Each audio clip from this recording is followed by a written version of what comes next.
Good morning বন্ধুরা, শুভ দুপুর। বাইরে তো বৃষ্টি হচ্ছে, মেঘলা ওয়েদার। আর আজকে এই যে দুপুরের খাবার বানাচ্ছি।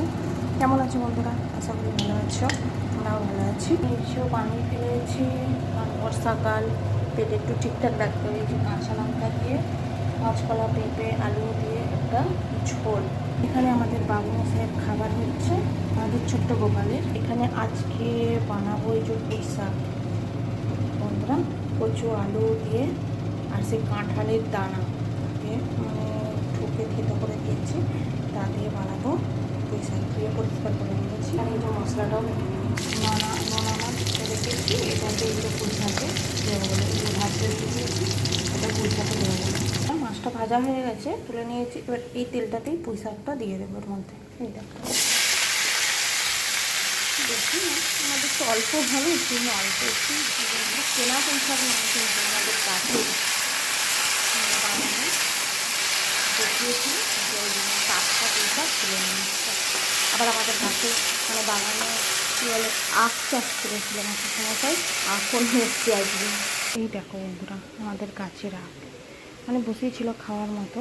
এই যে খাবো বলে বড় হয়ে গেছে, ওই জন্য নিয়ে এসছে কেটে। দুটো গাছ নিয়ে এসছে কেটে। এই দেখো, একটা মাটির মধ্যে টমেটো ওর মধ্যে কেটে দিয়ে দিয়েছি। এই দেখো, ভালো করে হালকা করে করা হয়ে গেছে। এবারে মশলাগুলো এই মধ্যে আমি দেবো। আমি কিন্তু গ্যাসটা লো ফ্লেমে রেখেছি। এরকম লঙ্কা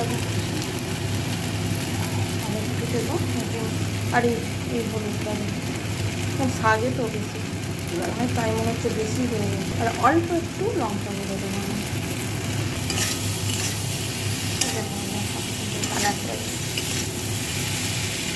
এর উপর দিয়ে একটু আমি অল্প করে তেল, সর্ষের তেল দিই অল্প করে।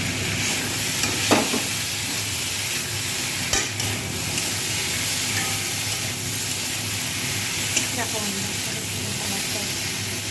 এবার আমি যে বাটা মশলাটা রেখেছি, বাটা মশলাটা ওই মশলাটার মধ্যে দিয়ে দিই। বাটা মশলাটা একটু জল দিয়ে, অল্প করে জল দিয়ে দিয়েছি, একটু চিনি আসছে ঢুকিয়ে দিয়ে দিয়েছি। এবার অল্প করে জল দিয়ে একটু ঢাকা দিয়ে করতে নেবো ভালো করে। বন্ধুরা সিদ্ধ হয়ে গেছে, এবার আমি এটাকে নামিয়ে নেবো, ঢেলে নেবো, ঢেলে নিয়ে ফোড়ন দেবো।